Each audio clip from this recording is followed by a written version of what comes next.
కుంభరాశి ప్రేక్షకులకు స్వాగతం. 2026 ఏప్రిల్ మాసంలో కుంభరాశి వాళ్ళ ఫలాఫలాలు.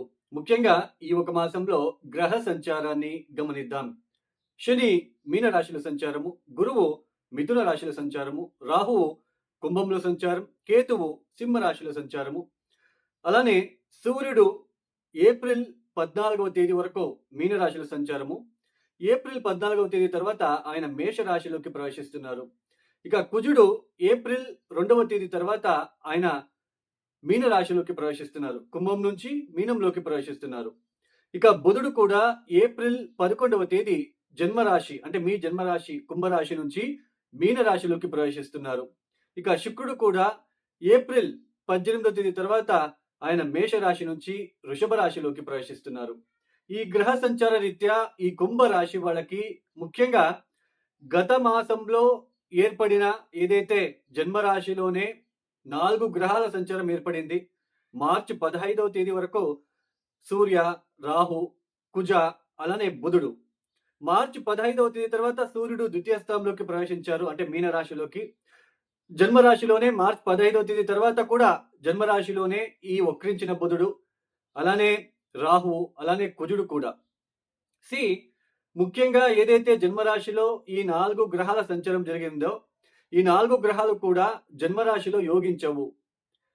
ముఖ్యంగా అభివృద్ధి కోసం చేసే ప్రయత్నాలలో సరైన నిర్ణయాలు తీసుకోలేకపోవడం అనేది మీరు అబ్జర్వ్ చేసి ఉంటారు.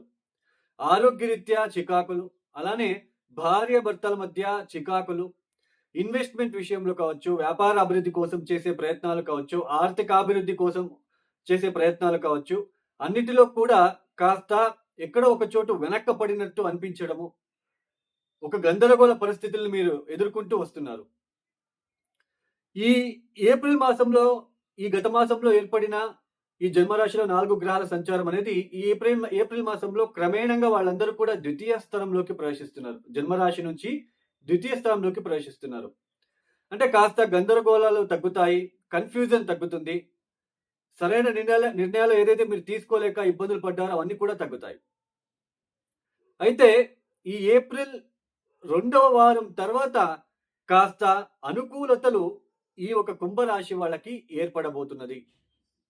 ఉద్యోగం కోసం ఎవరైతే సెర్చ్ చేస్తున్నారో వాళ్ళకి కాస్త ఉద్యోగం లభించే ఆస్కారాలు, ఆర్థిక విషయాలలో ఏదైతే గందరగోళ పరిస్థితులు, ఇబ్బందులు ఎదుర్కొంటూ వస్తున్నారో ఏప్రిల్ 3వ వారం నుంచి కాస్త అభివృద్ధి అనేది మీరు చూడగలుగుతారు. మనకి పంచమ స్థానంలో ఎంత గురుబలం ఉన్నప్పటికీ కూడా ఈ ద్వితీయ స్థానంలో శని సంచారం జరుగుతుంది ఆల్రెడీ. మార్చి 15వ తేదీ తర్వాత సూర్యుడు కూడా ప్రవేశించాడు. శని అస్తంగతమయ్యాడు అక్కడ.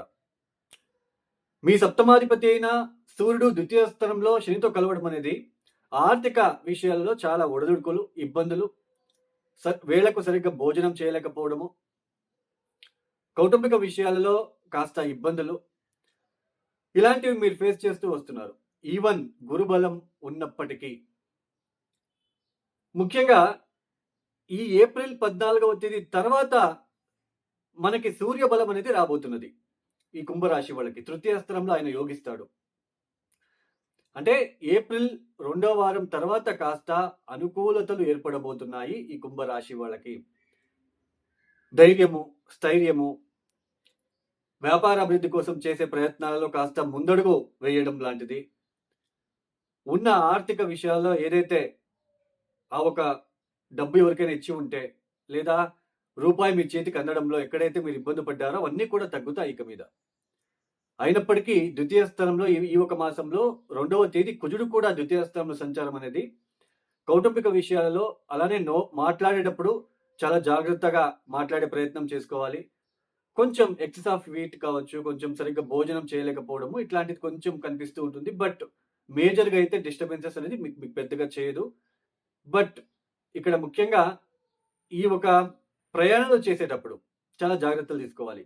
అష్టమ స్థానాన్ని అష్టమాధిపతి అయిన బుధుడు కూడా ద్వితీయ స్థానంలో సంచారం చేయడము, అలానే పంచమాధిపతి ఇక్కడ నీచపడము, అష్టమ స్థానం చూడడం, కుజుడు కూడా చూస్తున్నాడు, శని కూడా చూస్తున్నాడు, బుధుడు కూడా చూస్తున్నాడు. సో జర్నీ చేసేటప్పుడు జాగ్రత్తగా ఉండండి. అలానే ఎవరికైనా మాట ఇవ్వడము, డబ్బులిస్తాని లేదా షూరిటీ సంతకాలు వేయడము, ఇట్లాంటివి చేయకుండా ఉంటే చాలా మంచిది. మొత్తానికి ఈ యొక్క ఏప్రిల్ మాసంలో ద్వితీయ వారం నుంచి అంటే సెకండ్ వీక్ నుంచి కాస్త అభివృద్ధి అనేది మీకు కనిపించినప్పటికీ, ఈ ద్వితీయ స్థానంలో 3 గ్రహాల సంచారం జరుగుతుంది కాబట్టి, అష్టమాన్ని చూస్తారు కాబట్టి, ఆకస్మిక ధనప్రాప్తి ఇవన్నీ ఉంటాయి.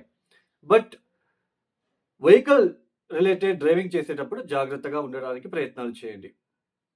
అలానే శతభిష నక్షత్ర జాతకులు ఏదైతే ఆరోగ్యరీత్యా సమస్యలు పడ్డారో గత మాసం నుంచి కాస్త అవన్నీ తగ్గుతాయి.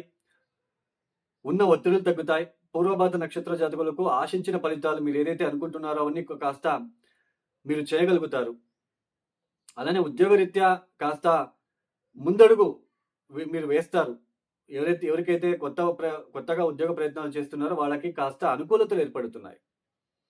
వ్యాపార అభివృద్ధి కోసం చేసే ప్రయత్నాలు కూడా కాస్త అనుకూలిస్తాయి. ఆరోగ్యరీత్యా ఎవరైతే ఇబ్బందులు పడుతున్నారో వాళ్ళు ఆ ఆరోగ్యరీత్యా ఇబ్బందులన్నీ తగ్గుతాయి. బట్ సప్తమాధిపతి సూర్యుడు తృతీయ స్థానంలో యోగించినప్పటికీ మీ భార్య లేదా మీ భర్త ఒక ఈగో అనేది ఇక్కడ కనిపిస్తూ ఉంటుంది ఏప్రిల్ 14వ తేదీ తర్వాత. అందుకే ఏప్రిల్ 2వ తేదీ తర్వాత కుజుడు ద్వితీయంలోకి వెళ్ళిపోతాడు. అలానే బుధుడు కూడా నీచ స్థానంలో వెళ్ళిపోతున్నాడు కాబట్టి ఈ కౌటుంబిక విషయాల్లో కలహాలు లేదా కొంచెం తరచుగా ఇబ్బందులు ఏర్పడే సూచనలు ఉంటాయి. ఎందుకంటే ఇక్కడ సప్తమాధిపతి అయిన సూర్యుడు కూడా తృతీయ స్థానంలో ఉండడము, మీ పార్ట్నర్ భార్య లేదా భర్త ఒక ఇగో చూడడము, ఇట్లాంటివి కౌటుంబిక విషయాలు ఇబ్బందులు. బట్ ధన ప్రాప్తికి ఏం పెద్దగా డిస్టర్బెన్సెస్ ఉండదు. ఆర్థిక విషయాలలో, ఉద్యోగ విషయాల్లో పెద్దగా డిస్టర్బెన్స్ ఉండదు. ఏదో తెలియని ధైర్యము, స్థైర్యము ఇవన్నీ కూడా వస్తాయి. తృతీయ స్థానంలో సూర్యుడు ఎగ్జాల్టెడ్ పొజిషన్లో ఉంటాడు కాబట్టి. అలానే కొంచెం తీర్థక్షేత్రాల దర్శనాలు మీరు చేసుకోగలుగుతారు ఈ ఒక సమయంలో. ఏప్రిల్ 19 తేదీ తర్వాత శుక్రుడు చతుర్థాధిపతి చతుర్థ స్థానంలోకి వెళ్ళడము చాలా మానసిక ప్రశాంతత. అంటే మొదటి 2 వారాల కన్నా 2 వారం తర్వాత మీకు కాస్త చాలా అభివృద్ధి, అనుకూలతలు ఏర్పడుతున్నాయి. కొత్తగా వెహికల్ తీసుకోవాలనుకున్న వాళ్ళకి, ఇల్లు మార్పిడి అంటే గృహ మార్పిడి కోసం చేసే ప్రయత్నాలు ఇవన్నీ కూడా మీకు ఫలిస్తాయని చెప్పుకోవచ్చు. అంటే జన్మరాశిలో ఏర్పడిన ఆ చతుర్గ్రహ కూటమి వలన ఏదైతే ఇబ్బందులు పడ్డారో అవన్నీ తగ్గుముఖమవుతాయి. కాన్ఫిడెన్స్ పెరుగుతుంది, కాస్త సరైన నిర్ణయాలు తీసుకోగలుగుతారు. అది ఏప్రిల్ 2వ తేదీ తర్వాత సరైన నిర్ణయాలు తీసుకోగలుగుతారు. బట్ కుటుంబ చికాకులు కాస్త తరచుగా ఇబ్బంది పెడుతూ ఉండడము, కొంచెం అధికంగా ఖర్చులు చేయడం కూడా మీరు చూస్తూ ఉంటారు ఈ ఒక సమయంలో. ఈ కుంభరాశి వాళ్ళు తప్పనిసరిగా మీరు ఏం చేసుకోవాలి అంటే, శ్రీరామ మందిరంలో మీకు తగిన సహాయ సహకారాలు, సేవా కార్యక్రమాలు మీరు అందించడానికి ప్రయత్నాలు చేసుకోండి. విష్ణు సహస్రనామం మీరు ఎంత చదువుకుంటూ వెళ్తారో అంత మంచిది ఈ సమయంలో.